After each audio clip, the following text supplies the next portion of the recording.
Welcome to LOA Today. I'm Walt Thiessen. With me today is life coach and LOA teacher Joel Elston. This is your daily dose of happy. We are so happy you decided to join us today. Joel and I were just laughing before we got started because we're going to do another show talking about manifestations, and we were like shaking our heads like Joel said, didn't we just do this one last week? but we found an interesting twist on it that we're going to do today, kind of on the same theme, but we're going to look at it a little bit differently from the way most people often do when they're looking at this topic, because both of us recognize manifestations are continuous. They just are ongoing. They never stop. The idea that we can't manifest is ridiculous because everybody, I don't care who you are, we're all manifesting all the time. The only real challenge is sometimes we're manifesting stuff we really didn't want, but hey, we're still manifesting. It's there. It's coming. And Joel came up with an interesting idea. So what if we talk about how do we slow down the manifestations? Now there's a challenge. That's a great challenge. What brought that? Do you know what brought that to your mind? No clue. You know my brain. I have no idea. Well, you're just so ADHD, so I figured there must be something there. You could just say, there probably was, but that was like 19 seconds ago. So, that's like long gone. But yeah, I hear you. But still, it's a cool topic. It's a very cool topic. Is a cool topic because so many people are manifesting what they don't want. And so when you hear that, how do you slow down your manifestations? People automatically, why would I want to slow down my manifestation? Yeah, right. Where did that come from? Yeah. But when you're in this negative spiral all the time and you're always manifesting the negative stuff, so let's look at it that way. One of the things I like to reverse engineer with people is when people tell me, well, positive thinking doesn't work. And I'll say, well, how about negative thinking? Does that work? And it does. It works. It works beautifully. It invites a lot of things. And most people can see that when you're stuck in that negative loop, they can't see it the other way. So we're going to do that same theory here. Yeah. Understanding that, you can't help but manifest. Last week, I spoke about my famous lacrosse ball, which has disappeared somewhere, but it'll come back. Trust me. I know it will. But that was such a specific thing, and there was no intention to manifest it. So, having the stuff I've always set out to get, I learned that it's so efficient that I'm sort of on this cruise control with it. I just think about it and then move on, and then like, oh, here's a lacrosse ball I didn't even know I was going to break.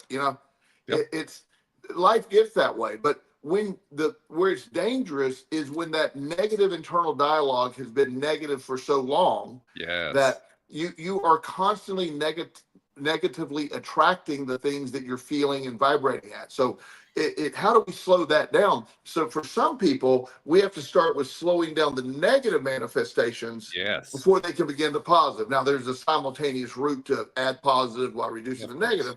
Right. But when you're in a constant state of everything's going wrong, woe is me, the sky is falling, my health is terrible, I don't have a relationship, I lack money, I can't be happy.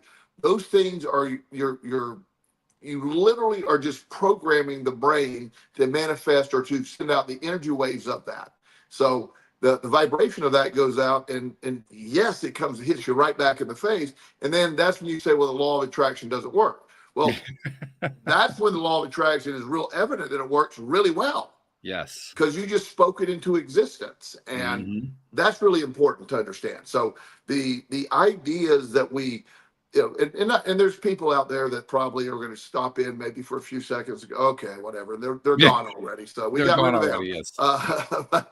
But thanks for dropping by. But So I made a post this week on Facebook about just the general concepts of law of attraction and how this works. And I used AI. It had a really good explanation. I stayed up Friday night, the other night, till 3 a.m, me and AI talking. And it's as ADD as I am, I figured out. And so it wouldn't quit asking me questions. I couldn't quit answering them. So there we go. But it was very fun. That's one of the fun things about AI, because it's supposed to be the other way around. We're supposed to ask AI questions, but it's interesting when you really get to know it. It has all kinds of curiosity. Especially the Grok version. That one is intended to ask you follow-up questions. Okay. And then the more it gets to know you, the more it really asks questions. I haven't played with that one. Which manufacturer is that one? I don't know which one that is. It's one of Elon Musk's. Oh, It's his AI. So it's okay. GROK. Because I haven't messed with that one at all. I do most of mine with ChatGPTs. I love ChatGPT is my go-to, but for conversational things, I like Grok. Yeah, well, I get into the same kind of conversation with ChatGPT, and I get the same kind of thing, ChatGPT grilling me. Sure, yeah, it does me too. But it's like I get more professional stuff out of ChatGPT than my own personal pursuit with Grok. Yes, yes, if that makes sense. Yeah, I hear you. Yeah, I hear you. So, but I'm loving this because I'm remembering my own challenges with LOA when I first encountered the concepts. First of all, the secret. Well, I had encountered the concepts before, but the secret was kind of when everything was kind of coalescing together. And that came out in 2006, and I saw it around 2007. So that's when I was starting to kind of grasp it a little bit. And I realized really quickly, really early, that manifestation works both ways. And when I realized that, I said, I am terrified because of how much attention I give to the negative. How do I stop that? I mean, I literally felt like there was a tidal wave coming in, and now it wasn't just my imagination. It was actually there because I had a law that was telling me how it was coming. And ironically, being terrified increased the negative multiplier there. So more than ironic. I mean, it was guaranteed. Yeah. So when you do that, like you're saying, when we get there and you make that realization that so much of our dialogue is anticipating the negative to happen. It's like, woe is me. I can't believe this happened to me again. This always happens. When people say, let me knock on wood. Okay, well, that's, again, you're signaling to the universe that, wow, that was a one event versus, something good happened, versus the idea that you're in charge of all of it, whichever direction you want to go. Does that not mean, and when people get to this point, am I suggesting that nothing negative ever happens to me? Absolutely, it does. I'm a human being. Things happen, but I've learned to understand my power exists in how I feel about what happens, how I react to what happens. That's where my power is. And there's some things that I've learned to they're minimal, and I don't put a lot of energy into them. I laugh or whatever, and I'm able to quickly reverse. And then there's things like, when you have a major tragedy or trauma or a loss of a loved one, that's a real negative component that you don't have to, I don't want you to feel that you can't grieve that, or, you're putting, because there is a connection. When I lost my son, TJ, I fully grieved. I didn't try to stop my grieving. I fully grieved. I thought about him a lot. It was very sad about missing, but by doing that, I was able to work my way up from I can't believe he's gone, I can't believe he's gone, this isn't fair, to we had such a great time together. That's why I'm missing him. Then eventually, right now, doesn't mean I still don't get sad thinking about it occasionally, but I quickly go to the joy he brought to my life, the laughter, his inability to remotely understand sarcasm, and my inability to quit being sarcastic was hilarious. So it's little things like that make it so worthwhile. Absolutely.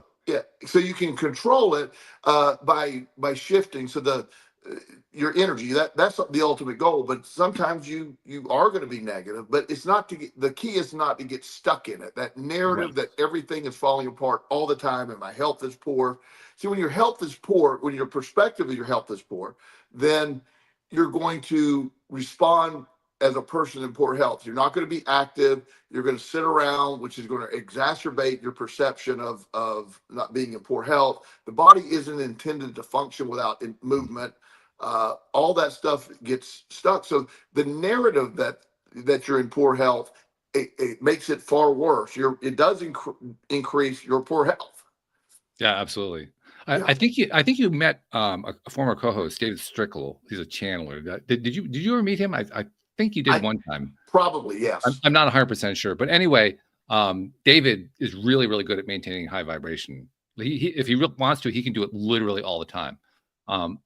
About 2 years ago, something like that, he came onto my show, and he's talking about how he's been maintaining this high vibration, and then he did this little dip of the toe into the negative, just a little brief one, but it was one that said, basically, I want to experience some negative vibration again. I haven't experienced it in a while. 3 months later, his house burned down. So, I mean, Wow. Stuff's going to happen. Yeah. The difference, and this really feeds in beautifully to what you were talking about. The difference is it didn't bother him. Of course not. Yeah. It didn't bother him at all. And in fact, I think it was just a few weeks ago, I heard from him that the whole house has been rebuilt and it's even more beautiful than it was before. Yeah. But the point is, he didn't let it bring him down. And so he didn't stay. He didn't live in that space. I think that was the word you were using. He didn't choose to just dive in and stay in that low negative vibrational space. Yes. I've shared this example, this real life scenario before on the show, but it supports what David did. So I have, again, this is a synchronicity, I think, that just was a lesson for me.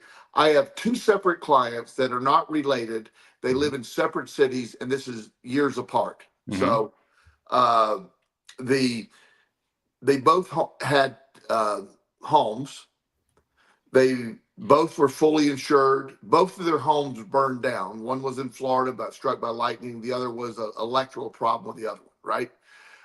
They both lost everything, but were fully insured. There were no pets that were killed. There was nobody that was injured. The fire was put out safely. There were no firefighters hurt. So I'm laying that groundwork. The scenarios were shockingly the same. One of them had a perspective of, this is the greatest trauma I've ever experienced. I was debilitated by it, took off work for a couple months, and seeing a psychiatrist, got on medication. And I mean, it really affected him, and it is traumatic to be in your house when it burns down. He got out. The other guy called me and said, "Bro, I want to get all this money," and he said, "I've been wanting to move forever, and this is like the law of attraction saying, get you out of there." So not only was he able to get the full price, the fully insured value of his home, and then he said, and then the contents was way more contents than he really had, but they just sort of paid it. It's like, I didn't have to pay a real estate. And then he moved, got this beautiful home. He moved. Then he found out I still own the lot. Then he got another $100,000 because somebody bought the lot from him. So this was one viewed it as one of, he says that was pivotal. He was able to change jobs. He moved to a new location. His life has greatly increased since the house burned down. The other one still will describe that as the most traumatic event of his life.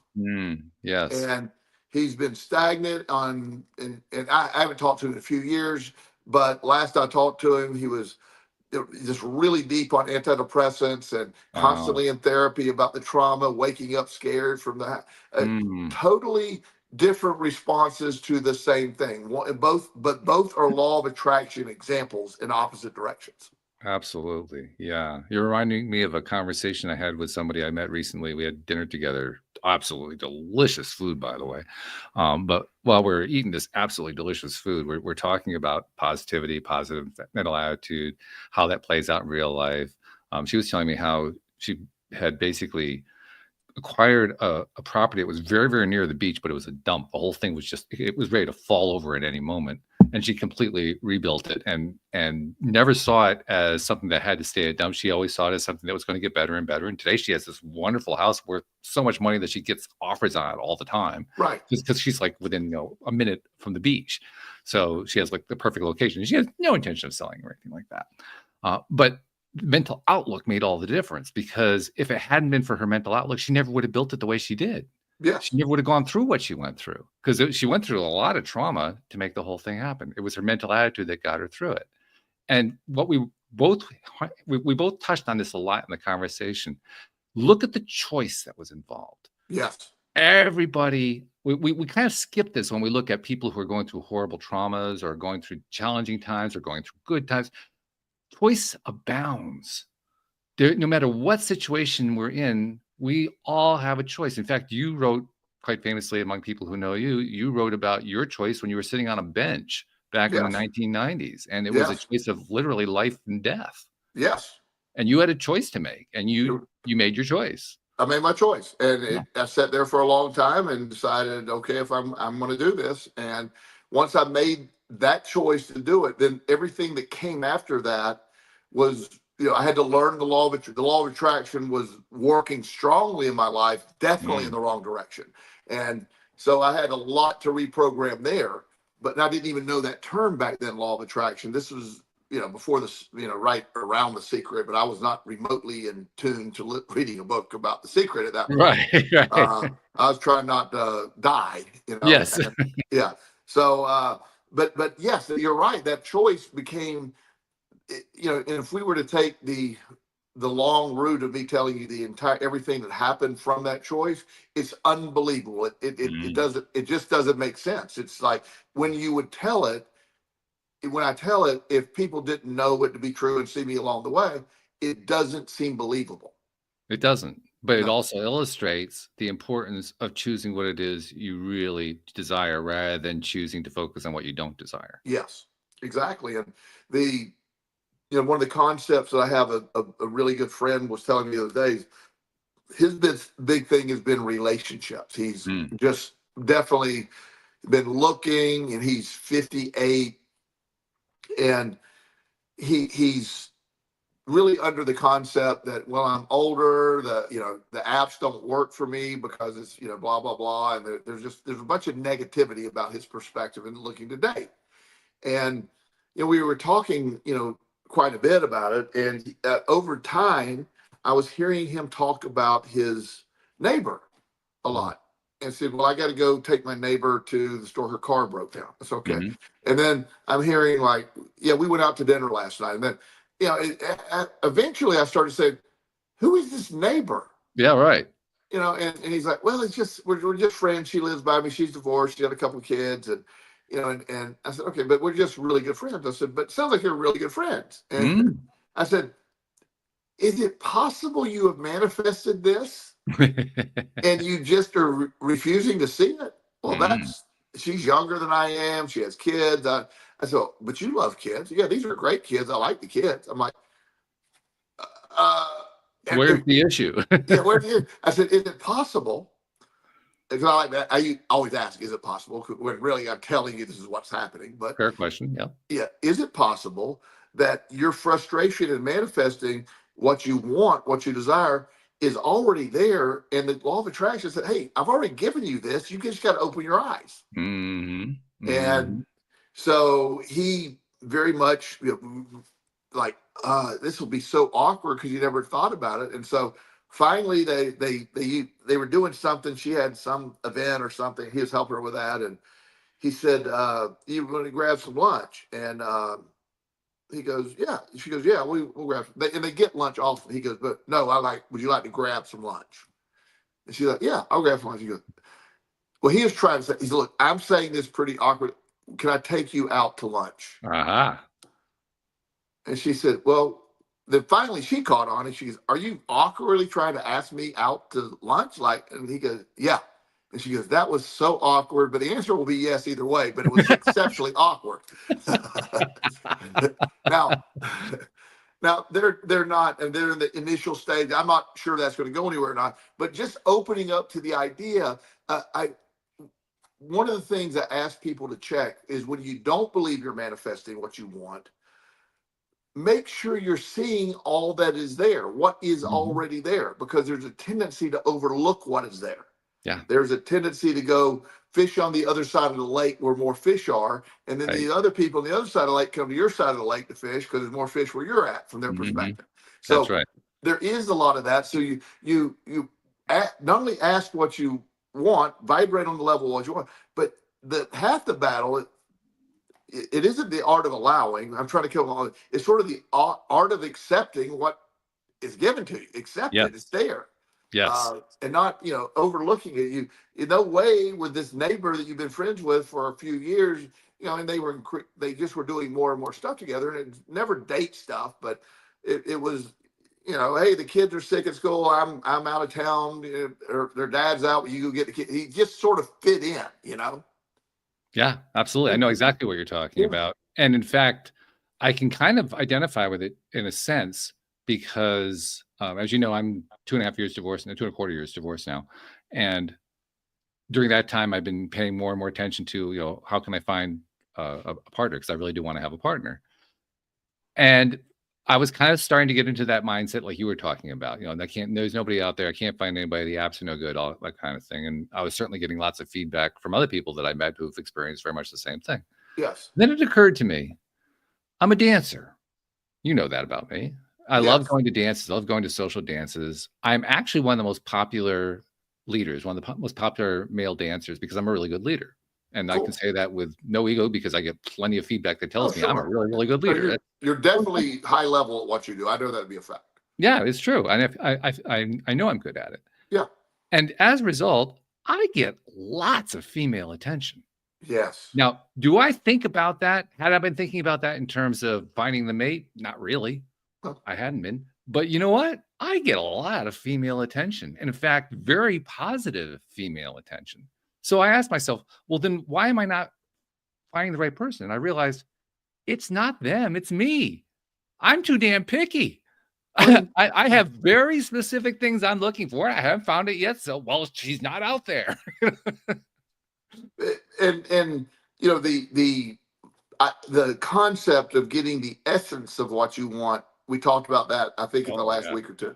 Getting the essence, Playing the Matrix by Mike Dooley uses an example of a little boy wanted a specific bicycle that belonged to another person. Yeah, right. Yeah. And he is, he's like, I want it. And his dad's like, you can't have that bike because somebody else has it. We can get you one mostly like it, probably identical on some level, but it won't be that bike. Right. It's so when you set out to do something, you gotta, what matters. So when you're manifesting, like, to me, in a partner or relationship, I love humor. I have to have somebody that can understand everything. Not everything is a joke to me, but I do use humor a lot for things. So if you're going to not understand humor, then I'm probably not great to be there, because I just, I will find humor in everything. So I could be serious. I love about you. Yeah. I also, I want complete trust. I want somebody that I can trust completely. When I was younger, it was solely based on attraction to their appearance. As I've gotten older, while appearance and taking care of yourself is important to me, it is not number 1, 2, 3, 4, 5. I mean, it's there, but it's not near there. It's more about, I want somebody that can understand. I also am someone who, I don't want to feel like I'm punching a clock in a relationship. I don't want to, me, if I decide I want to get up and fly down to Florida, I want to do that. That's right. And now I'll certainly inform somebody and invite them to go, but I'm not going to, not go because so I need that. So I know the things that I want, and being aware of that, I'm not actively looking for a relationship, and which, by the way, is my most, I probably run across 5 women a week at the gym that I talk to that I clearly could just connect with. Right? Sure. Yeah. Exactly. It's obvious. Yes. And I'm like, I'm attracting it, even though I specifically don't necessarily want to get into it. Yes. And it's a great example of that. I love that. Yeah. In fact, I also love how you were talking about the fact that you aren't consciously trying to meet these women. Yes. You're not consciously trying to bring them in. They're just there. Yeah. They're just there, and they're there effortlessly. Well, you mentioned going to dance. I go to the gym. My dance floor is the gym. So the gymnasium, right? Yeah, same thing. So what I don't like about the apps, we talked about this a few times. The apps boil it down to a picture and a clever quote. Basically. Yeah, pretty much. That's what's at the end of the day. That's where we're at. Yeah, that's it. So what you miss is the person's energy. The positivity. I always say when I walk into a room, I want to raise the level of energy to match mine in the room. I try to present that way. You do. That doesn't translate over an app. Not well. No. Not well. So go to the places where you are comfortable. You'll find like-minded people having like-minded things. And that's where you're going to manifest. That's what you're realizing. You're going to attract there. It doesn't do any good to get on the apps because you're wanting different than what the apps offer. You're wanting a connection. You find a connection with like-minded people. If you're adamant chess player, you'll go to chess tournaments and you'll meet. But whatever your thing is, go to that, and then, look, attract, look around, see what's going on. There's, like I said, I'm not saying this in an arrogant way, but I speak to everybody. I'll talk to everybody, no matter who you are. And I meet several women. I know of so many women. I belong to all these gyms, them. Mm-hmm. And, they're like, you have the best energy. You have this, and you make that connection. And if I wanted to pursue it more, I could, but most of the time I just sort of shut that down because I don't have time for that right now.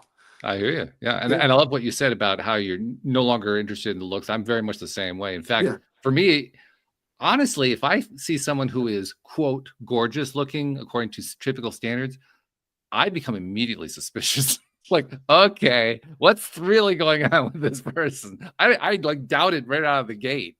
Yeah. So I probably have to work against myself. Yeah, there's a whole science behind that. But we can't. Yeah, it's really called bro science, but I don't want to get into that right now. But there,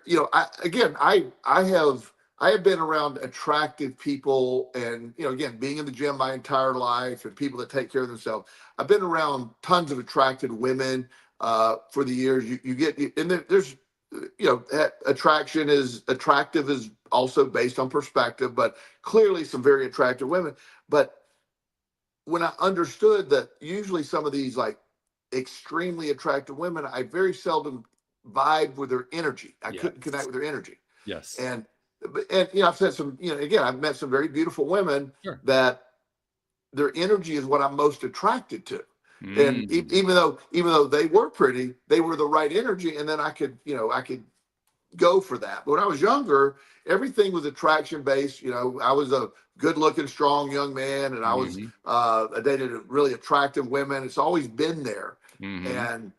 But after a while, I realized that attraction, the biological reason for attraction in the beginning is just to connect you biologically, where you guys will produce more kids. Right. That's what the world needs to survive. Yeah, pretty much. Yeah.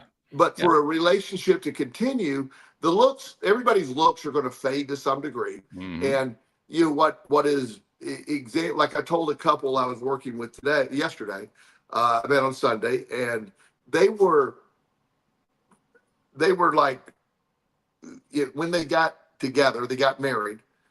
She was, the wife was he thought it was very cute. She never could decide where they wanted to go eat. Oh, like, okay. What do you want to go? And so it was he used to laugh, said, she never knows, I always have to pick. Well, that's cute while you're dating. Yes. After 3 years of marriage, after 3 years of marriage, it's no longer cute. No.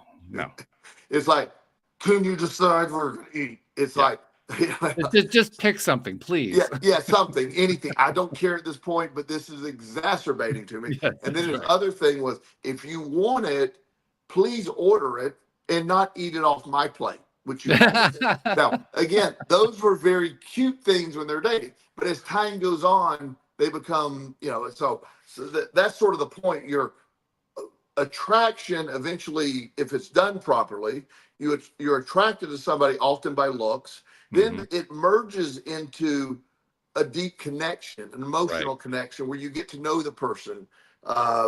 I have that's probably not something Cheryl said. Anyway, but deep emotional connection where you can finish each other's sentences and look at them and know what they're thinking. I have a friend that it's definitely not romantic or anything. We've been friends for a long time, but we know each other so well. Like, I forget where we were going. She said, I know you left your tickets on the table. I'm like, damn it. Because I did. She just knew me. I walk out the door with my tickets, whatever we're doing. Did you got the tickets? You got them? Like, yeah, I do. She reminds me of that. So the idea that you get to know somebody so well, or like, okay, we're going to have a conversation, but Joel's going to go on a 30-minute adventure in the discussion. And we're going to talk about every side detour you can before we get to that. She knows that. Like a podcast episode. Yeah, exactly. So, but again, finding those people, and I'm grateful to have her as a friend. I mean, it's somebody that I'm really attracted as a friend that I find very valuable in my life. So these are the things that, when sticking to the topic or touching on the topic, control, instead of slowing manifestation, which again is a catchy sound, but also maybe making sure you're manifesting in the right direction. Don't mismanifest, so to speak. Don't manifest what you don't want, that which so many people do, and they don't see it, and they think the other side is ridiculous. Well, no way positive energy or positive thought is going to change my life at all. And I've had somebody recently send me an email. They either listened to this or heard me on something else. They didn't identify where. And I usually ignore the hater emails. I find them funny. But this one I need to answer. This, I don't know if it's a male or female. I said, do you really believe your bullshit? Okay. And I said, it changed my life. It changed everything. Yes. I said, so I don't need you to believe it. And the only reason I responded to your email, I'm not defending it. I don't give a damn whether you believe it or not. It's irrelevant to me. But I'm telling you, this changed my life for the better. If you knew where I was and where all that story stuff is not me lying, that's where it's at. So I'm wholly authentic in my belief in this. I don't back down from it. I don't try to minimalize it. It's my guiding post to it. I believe it with all my heart, and I really do. By the way, just a little aside, because you made reference to what happens when one person can't decide about, what restaurant to go to. And that was literally me actually for quite some time. But when I was married, a thing that Louise and I would find often is we'd sit down to in a restaurant at a table, and we'd see the menus, and they'd come and tell us what the specials were. And one of us would say, "Ooh, I'm going to have that," and the other one would say, "But that's the one I was going to have." It's like we couldn't even allow ourselves to have the same one because we're on the same wavelength. Well, exactly. Yeah. When you realize that, especially when people are entwined and connected. Yeah. Even though it doesn't, it's not necessary to have somebody to assist you to manifest. You can manifest whatever you need. But it is amplified to some degree when you're in tune with someone and that energy is in the right direction. So it gives it, I think, a more powerful, and maybe it can't be more powerful because it's so powerful setting alone. Yeah. But impactful. How about that? Impactful is another way of looking at it. So, right. Yeah. And Esther Hicks talks about that in either Law of Attraction or Ask It Is Given. Right. How you don't need anybody. The problem with having somebody sort of co-manifesting with you is if they're not on the exact same page, you'll be manifesting different things. Yes. And it's only a problem if you think that's a problem. That's the other thing. Yeah, exactly. Yeah. And so just having that ability to what matters, what do you really want in your life, what are you attracting in your life that you don't want, because it's all that. That's the answer. It what's ever in your life, and this is where the sort of the newcomers to Law of Attraction take a side turn. You didn't necessarily attract the negative stuff you that you're aware of. You didn't want it for sure, but you did attract it. Yeah, that's right. And that's a pill that's actually a good segue, because I want to bring it back to what you and I came up with originally for a topic, which is how do you slow it down? Yes. Because that's why we ended up talking about the fact that we have a tendency to easily manifest the stuff that we go negative on. Why? Because we give so much attention to the negative. That's why it's so much easier. Yes. But it is a challenge to slow it down, especially if you're on a negative turn or like a negative lifestyle even. Well, there's a conditioned response where people who overthink and the negativity. So you can sit and stew on something for a long time. And it's I'm very good at that. Yes. It becomes almost an addiction. You have an internal dialogue debating. Yep. People that break up, I often deal with this, and the person, my client comes in, they've had a very traumatic breakup. They're very much in love with them. And they spend the first multiple days replaying the breakup conversation in detail. What did she mean by that? Can I get some closure from her? Can I? Right. It's I was going to say funny because there's nothing funny about it, but there's this odd connection to almost everybody doing the same thing. Yes. Like, I just need to know what this, and I tell them in the beginning, you're not going to know, maybe ever, but certainly not for a while.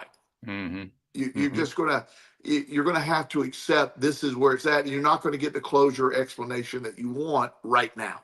And that was what you told me. I needed to hear that when Louise and I split, when she left. I needed to hear that very much. And it was the most impactful, to use the word again, it was the most impactful thing that anybody said to me during that period. And it's the one I took away, like, okay, that's where I throw my anchor in. That now I have a way to actually regain my footing just by having that thought in mind. Yeah, you broke up there for a second, but is that something I told you? Or is that? Yeah, that's something you told me. I contacted you the day after. Yeah, that's right. Yeah. I thought that was one of the things I told you, because I tell everybody that. Yeah. And it was the best thing that I heard. I mean, I got some great advice. I reached out to all my friends who are therapists and coaches and so forth, and I got wonderful support. But that was the one thing that was better than anything else I got, because it just refocused me. Yeah, when you accept it's just not going to be there, so that takes some pressure off. Now you can anchor on the other stuff, and eventually you got some answers you didn't know. But it was actually, what you said was quite prophetic, because there were a few things I never found out. Never found out. Yeah, and likely never will. Right, and it just that's the important piece of when we're looking forward to things, is understanding the flow, the direction of how we're thinking. And the brain has a bias toward negative. It's been it's handed down. It's actually genetic in a lot of ways. It's cultural too. I mean, our culture drives it. Yeah. Well, I use the analogy back in the day where you're the caveman people. Okay. Caveat, I always say this: I am aware that dinosaurs did not exist when man existed. However, for my story, they do. Okay. Okay, that's fair. Yeah. So you're a caveman guy, and you're just starving. There's a pond 50 feet from your cave, and you know that every creature on the planet is around that pond, eating and drinking and waiting for food to come, and your food. Right. So you have to get to a place of you're conditioned to be worried. Every sound you hear is conditioning. And so for this story, we have Hug and Ugg. There's two sisters, Hug and Ugg. They're twin sister caveman people. They're cave woman people, actually. So they're like, we're starving. We got to get water. We're going to go to the pond to get there. Now, Hug is happy, smiling, always looking at the bright side. Ugg is looking for every detail of what could go wrong. Every sound is. So they go to the pond, and they get there, and there's a sound that Ugg hears instantly and runs. Hug is just looking around, and the dinosaur eats Hug. So we evolve, and the happy genes in Hug were eaten up by a dinosaur. I love that theory. That's fabulous. And the negative bias protective stuff is supported by evolution. And so it was necessary for hundreds of thousands of years of development for that to take place. And then all of a sudden we get in today's world, that DNA programming is still there. To be conditioned to it's handed down. It's part of what we download, and to undo that seems so unnatural, because we no longer are threats with dinosaurs. There's no longer a threat. Going to Trader Joe's to get some food has no threat except the parking lot of any Trader Joe's, if you know what that means. Or perhaps the freeway. Other than that, their parking lots are terrible. I think they intentionally designed them terribly on purpose. The store's fantastic, but the parking lot's terrible. But there's no danger. But yet, we can be suspicious. We can be have panic attacks. We can do that. So just being aware that evolution supported the negativity or the protectiveness or the fear and of what could go wrong. So not only what we're having to do, we were having to override some of that and say, but what could go right? Hug was looking for what could go right, but she got ate. She was eaten. Yeah.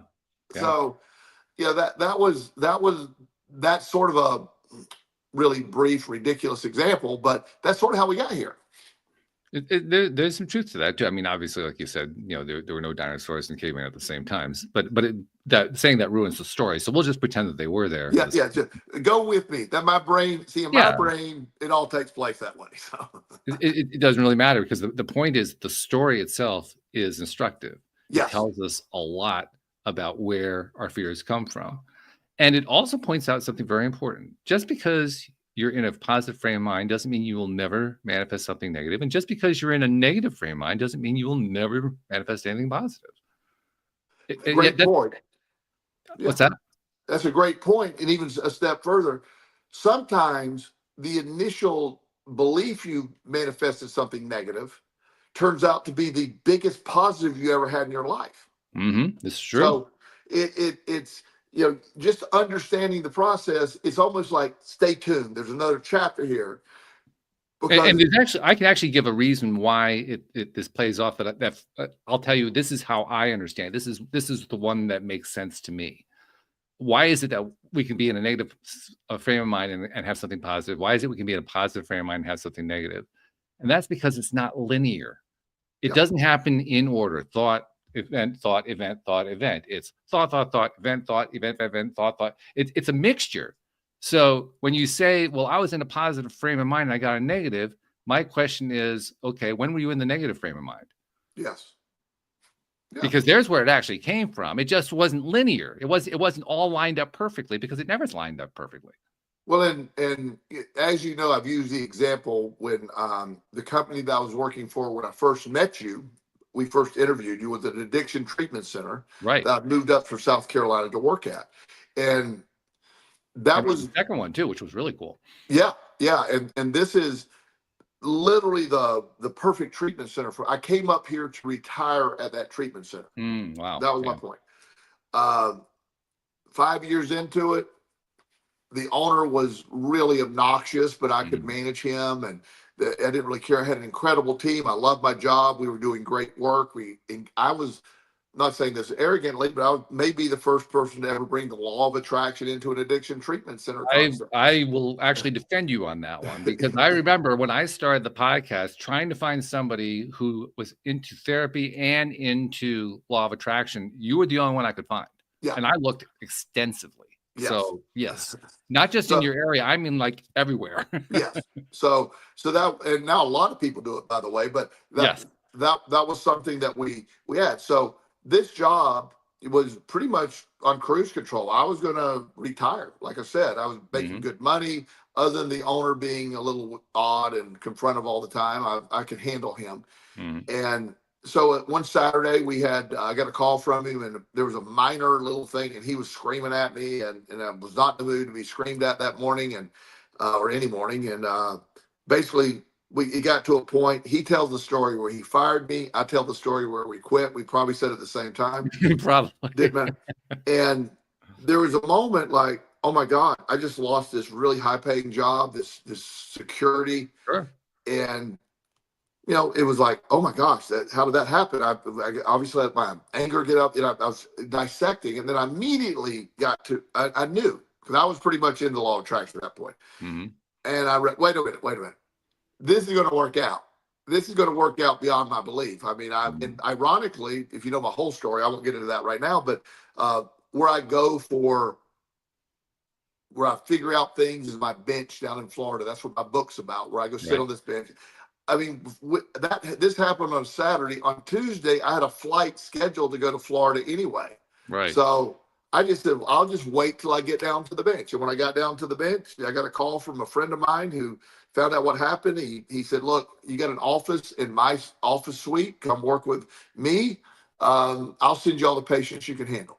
And I love the part, you left it out just now, but I love the part that you've often told about how he said you could be a life coach. And you said, what's that? I don't, what, as far as I know, and I always like to be accurate, I think I was by far the first life coach in Richmond. There's a lot now. I wouldn't be surprised. Yeah. Yeah. But at the time, I didn't even really realize what that was. And, but his name, he passed away in 2017, but he was a dear friend and mentor, Dr. Sherman Master. And I went around and introduced myself to every doctor. And I just instantly, I mean, within a few weeks, I was going full blast and never looked back. I never had to advertise. I never had to worry about it. And since then, I've never it's all filled. I never Yeah. have paid for a bit of advertising. And I remember the first time you told that story to me on this podcast, which was, some 11 and a half, 12 years ago, something like that. And the first time I heard it, I was like in shock. Like, do I really believe this? But this guy seemed, I like Joel. We've talked a few times. I'm starting to believe that he really is genuine. But how is that really possible? Now, over time, I became very clear that, okay, not only did it really happen, but this is actually normal behavior, not just in Joel's life, but in anybody's life. But when you're in a mindset that says things negatively work out, they work out to your disadvantage, and you have that on a regular basis, that's what makes it hard to understand something like that. It does. And the parts that I also realized when I left that job, I had plenty of money. I was financially secure. I could go on 3 years without making a penny and not even change my lifestyle. So there was, so when you don't have the pressure, it's easier to look at. In my mind, I had a couple years to get my practice fully going. Mm-hmm. I didn't know it would be going fully in a week or a month, really. But there was never any doubt that it was going to work. And and since then, my patients, my clients just show up. They just show up, and when one sort of graduates and moves on, I got a couple more to fill in, and we go from there. It's amazing. And I've been on that cruise control. That was 2013 when that happened, and that's 12 years ago. 12 years into it, yeah. That's pretty impressive. Yeah, very impressive. But it also is a great illustration of what does it take to change that experience. Yes. In other words, how do you slow it down? Well, the answer to how do you slow it down is you slow down the process that's getting you there in the first place with a thought process. Yes. And that's the hard part. I mean, when we're in the middle of that downward spiral, we're on that downward trajectory. That's the big challenge. It's a very hard challenge to overcome. How do I change my mindset? Because everything I look at just seems so negative. And the answer, I remember the first time the answer really clearly came to mind. Not just came to mind, but it kind of resonated with me, and it really pissed me off because the answer was change where you give your focus. Yep. And my instant reaction was, "Oh, come on, that's so stupid." Yeah. But it's so true. It is. And which, by the way, is also what pissed me off even more. Yeah. Well, the part that when people listen and the law of attraction is always in play. It is never turned off. You can't turn it off. Right. A lot of people don't understand that because it's always in play. Sometimes it's benign. But we don't have to face it. That's the thing. We don't want to have to face up to that because that means we're responsible for this. But once you really grasp, it becomes so incredibly simple. It isn't. You and I spent 2 or 3 early years of this trying to. We made it so damn complicated. Well, we did get there. We got there, but we had to go all the way around the houses to get there. But I think we were looking at at some point. I think you said it can't be this easy, Joel. It can't be this easy. And I think it is, Walt. And it does work that way. I really do. Yeah. So so is there a moment in your journey with the law of attraction where I know how we evolved? Is there a moment where you just said, okay, that's it. That's the one that just sold me on the whole, or has it just been a gradual increase? Oh yeah, it hasn't been one. In fact, I can't honestly say that I've even done learning it. Okay. I have mostly learned it. I have mostly absorbed it, but I still have my moments of doubt. So no, I don't really have one particular turning point, one particular tipping point that just kind of, ended the whole debate for myself. I had to kind of do it kind of like water wearing away at a rock or at a foundation. Like I had to remove a little bit at a time and a little bit more and a little bit more. And then gradually, okay, I can kind of see it's eroding, but I'm not ready to buy into it yet, but it is eroding and it's even eroding more. And it's ongoing. It's not a single event. Right. And I think I've gotten to a place where it's just, I don't pay attention to it anymore. It's just there. I know how it works. I'm getting closer to that and I'm happy about that, but I'm not quite there. yeah, I don't have to. It used to be I have to. Okay, let me manifest this. I just got to think about it. Yeah, I don't try and manifest things anymore. Yeah, Well, no, yeah, it's not true. I occasionally just try to, but yeah. Like to me in the beginning, I use a vision board and I use some of these other yeah, I'm not saying those things don't have value, no, no. but right now it's just like it's such a redundancy. I just like, okay, oh, I like that. I can just pretty much say I like that, and then Mm-hmm. somehow that's going to be presented to me at some point. Mm-hmm. It's it's one of my. I was talking to a dad of a client today. We're having a conference call, and he was trying to tell his daughter, who were at the conference call, said, "Honey, you just gotta you just have to visualize this and think about it and live." Now he doesn't know what I do to the level I do it, and she goes, "Dad, you're so far behind in this conversation. It's called the law of attraction, and we talk about it every week." Like, you know the Harry Potter series, right? And there was also the movies that would go along with it. There's one scene, I don't remember which movie it is, but there's one scene where Professor Trelawney, who was like the seer into the future, and she was kind of a dingbat and so forth, and nobody really bought into her stuff. Everybody knew she was full of it and so forth. Interestingly enough, all of her predictions came true, and you don't really know that until the end of the novel, or the novels, I should say.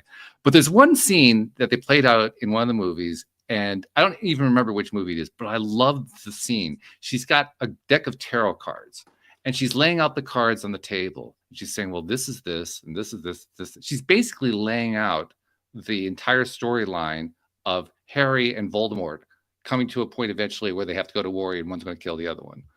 And this is long before book 7. So a lot of the details haven't been released to the, revealed to the reader yet. And certainly haven't been revealed to her. So she's going through the cards, and she lays the whole thing out, and she says, well, that can't be right. And she scoops it all up and starts all over again. yeah. That's me. That's what I do. That's why I still have resistance points, because I'll get something that'll come my way and I'll say, well, that can't be right. And I reject it. I mean, it's coming right to me. It's like, here's the information. And I say, no, that can't be. and that's, the way I have gotten to this and having had just, I'm one of these people, once I firmly believe and I'm firmly there, I'm there. There's no, nobody can talk me out of it. I don't care if somebody tries or, I don't have to explain it. I don't feel like I need to defend it anymore. I used to want to debate it or whatever. It's like, okay, it doesn't work for you. I don't need to convince you. A lot of people want to do the debate like, well, you just got lucky or this or that. And I go, wait, you hear the whole story. There's not a lot of luck involved in this. But you're better off being the luckiest man on the face of the planet, depending on how you want to measure luck. That's right. But I find it ironic that if you ask me the first half of my life, at least to my mid-20s, like I'm the most unlucky person in the world. Terrible. Yes. If you ask me now, I don't know of anybody luckier than me. Yes. I remember when it's the same life. On the earlier shows, one of the things that we did is we did a lot of exploration of your pre-LOA experiences, where you're going through the addiction and all the stuff that went along with that. You told me a story one time that really stuck with me about how, because I'd asked you, did you ever win with your gambling? And you told me a story about how you went to a dog track and you finally won a race. You couldn't believe it. You had like this long losing streak. You finally won it and found that you bought the wrong ticket. And to me, I love that story. Yeah. It was like this. That was the example of my gambling. It was just so I was anticipating early in my gambling addiction. I couldn't lose. I won and thought I'm the best gambler in the world. I just, and then as time went on, I kept doing, and then eventually the laws and statistics always come out in gambling, eventually. Yeah. And when I started losing, then I started spending more money to try to win bigger, and that cycle just kept continuing. I had the worst luck to the end of my gambling. If you gave me, I had no chance of winning whatsoever. Mm-hmm. And then at that point I realized, and I gambled many years after I realized I didn't have any chance of winning. Knowing what I know now, it's done. It's over. Because now I have a belief I can't win. There's no chance of me winning. Now, I have obviously worked hard. I've had a very successful career. So I have a lot of money now. Yeah. But it never was going to come from gambling. Gambling never is going to be able to give that to me, ever. Right. Yep. You just had too much negative stuff going on there. And that you want a tool, a trick for slowing down the manifestation. Hidden in that story is the trick. You took your mind off of that particular track. It just wasn't going to serve you. Yeah. Yeah. And that's it. So I want to pull one of the ultimate ADHD moments here. Okay. So going back in our conversation about 33 minutes ago, we were talking about people couples not agreeing on where to eat.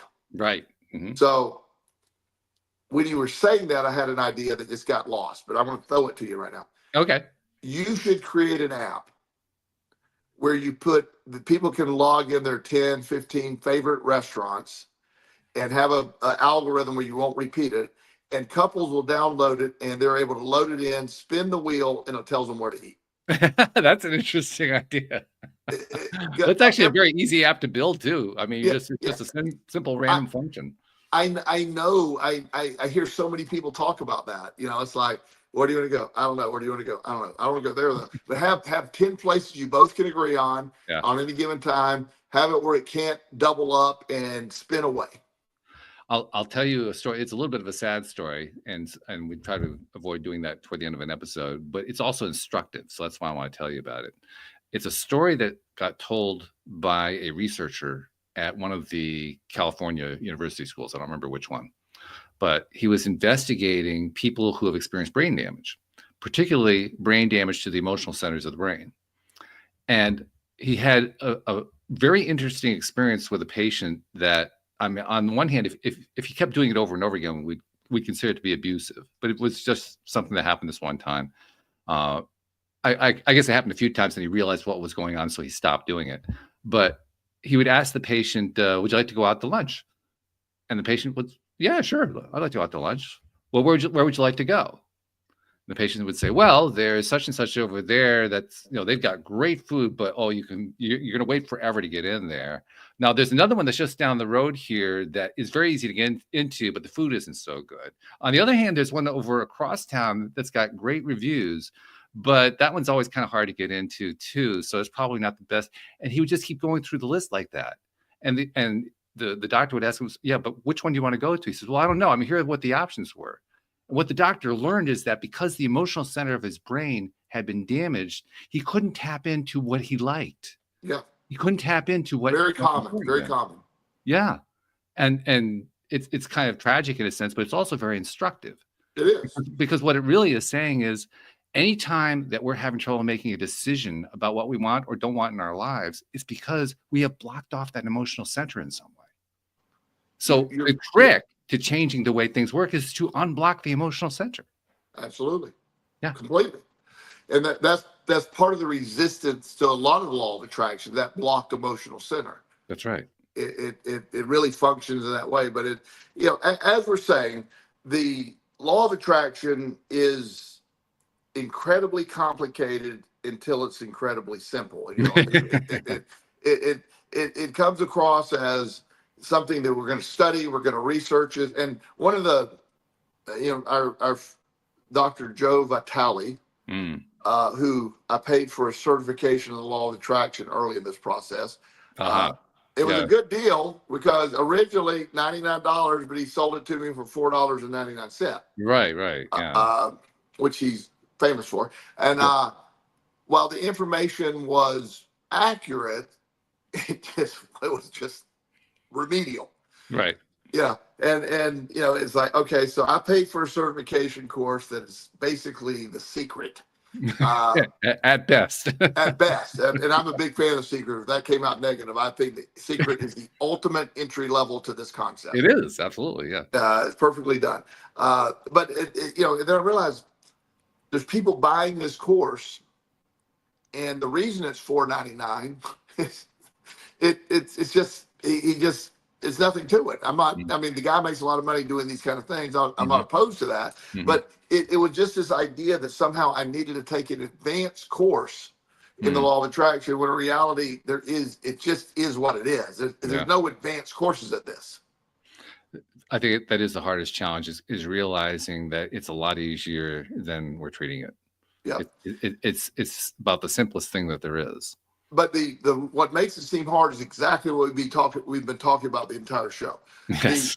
The other side of it is definitely been in play for a long time. Mhm. So it's hard to see it. It's hard to understand it. And it's hard to break that negative manifestation, the opposite of what you want, because of the negativity that exists with that. Well, hopefully we've been able to at least give people an idea about how to slow it down, because that was what Yes. we decided our topic was. Because Yes. that is really the starting point. That's how you kind of turn things around, just by shifting your mind process enough to not focus as much on the stuff that keeps bringing in the stuff that you really didn't want in the first place. Absolutely. So well done to us on that one. Good score. Now, Yeah. next week, I promise you, when Jen asks me what I want the topic to be, my response is going to be a little bit different. My response is going to be, really, it could be anything, but don't make it about manifestation. Yeah. Well, let's agree to a 2-month ban of the word manifestation. A 2-month ban. Okay. Yeah. Oh my God. So thank you very much. Thank you to our podcast listeners everywhere. We'll see you all next time here on LOA Today. Bye, everybody. Goodbye, everybody.